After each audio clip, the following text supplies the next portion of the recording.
آپ کی پیدائشی ہوگی اور اکتسابی دلچسپی جو کہ آموزش کے نتیجے میں حاصل ہوگی۔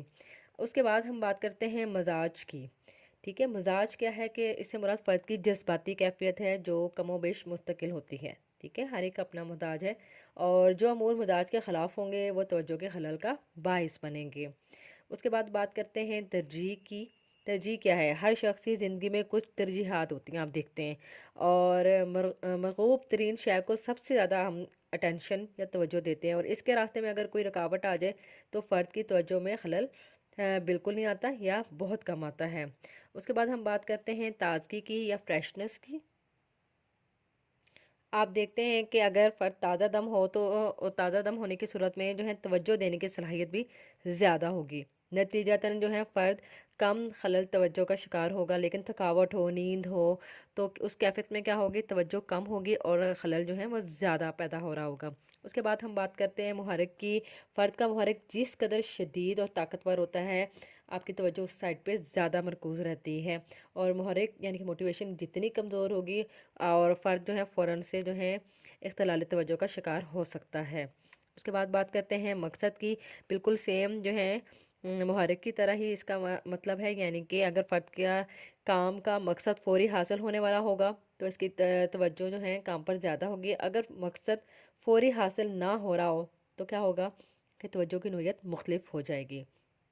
اس کے بعد ہم بات کرتے ہیں اپنی خواہش کی، ٹھیک ہے۔ خواہش کیا ہے کہ آرزو، تمنا اور خواہش بھی جو ہیں توجہ پیدا کرنے میں بڑی اہم وجہ بن سکتی ہے۔ اس کی بدولت جو ہے فرد جو ہے زیادہ انہماک سے کام کرتا ہے اور کم خلل توجہ کا شکار ہو سکتا ہے۔ آگے بات کرتے ہیں جسمانی اور ذہنی صحت کی۔ جسمانی اور ذہنی صحت بالکل اسی طریقے سے ہے کہ اگر آپ تندرست ہیں تب آپ کی ٹینشن جو ہے زیادہ جوش جذبے کے ساتھ ایک کام کی طرف ہوگی، لیکن اگر آپ ذہنی اور جسمانی طور پہ ہی بیمار ہیں تو اختلال توجہ زیادہ واقع ہوگا۔ اب ہم بات کرتے ہیں کہ اختلال توجہ پر قابو پانے کے کیا کیا اقدامات کیے جا سکتے ہیں جن کی وجہ سے جو ہے اختلال توجہ کو قابو کیا جائے۔ سب سے پہلے تو بات کرتے ہیں ترغیب کی، کہ اگر فرد کی جو ہے حوصلہ افزائی کے لیے، یعنی کہ اس کو انسینٹیو دیا جائے، تقویت دی جائے، تو اسے جو کام کرنا ہے تو وہ زیادہ موٹیویشن کے ساتھ کرے گا۔ اس کو پتہ ہوگا کہ اگر وہ کام کمپلیٹ کرے گا، وہ ٹاسک کمپلیٹ کرے گا تو اس کو بدلے میں کچھ دیا جائے گا، ٹھیک ہے۔ جیسے پیرنٹس نے جو ٹاسک مقرر کیے ہوتے ہیں کہ آپ نے یہ کرنا ہے تو آپ کو اس کے بعد یہ جو ہے پرائز ملے گا، یہ انعام ملے گا، یہ شاباشی ملے گی، تو وہ یہ ترغیب کہا جاتا ہے۔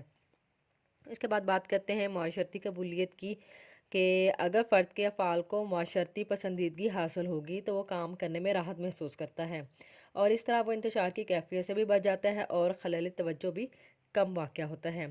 نیکسٹ بات کرتے ہیں ضبط نفس کی۔ اگر فرد کو اپنے جذبات و احساسات پر قابو ہو اور کام مکمل کرنے کی لگن شدید ہو تو اس سے بھی توجہ کے بڑھ جانے کے امکان کم ہوتے ہیں، اور اگر فرد کو خود پر ہی ضبط نہ ہو تو صورتحال کے جو ہے اس کے مضاد ہو سکتا ہے۔ اس کے بعد بات کرتے ہیں ماڈل کی۔ ماڈل میں کیا آ جاتا ہے کہ فرد کے ایسے افراد بطور ماڈل منتخب کیے جائے جو باکمال ہوں۔ اگر ماڈل ہی اختلال توجہ کا شکار ہوں تو فرد کی کارکردگی متاثر ہو سکتی ہے۔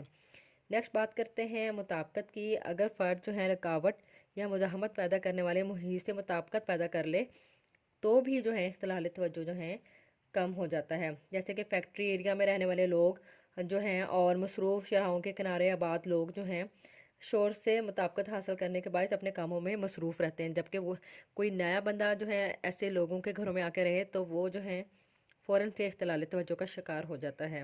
اس کے بعد بات کرتے ہیں واضح نصب العین کی۔ فرد کا مقصد اگر واضح ہو اور فرد اس مقصد کے لیے جو ہے تکمیل کے مکمل یکسوئی اور انہماک سے کام کرے گا، اور جس سے جو ہے توجہ میں خلل کم پیدا ہوگا۔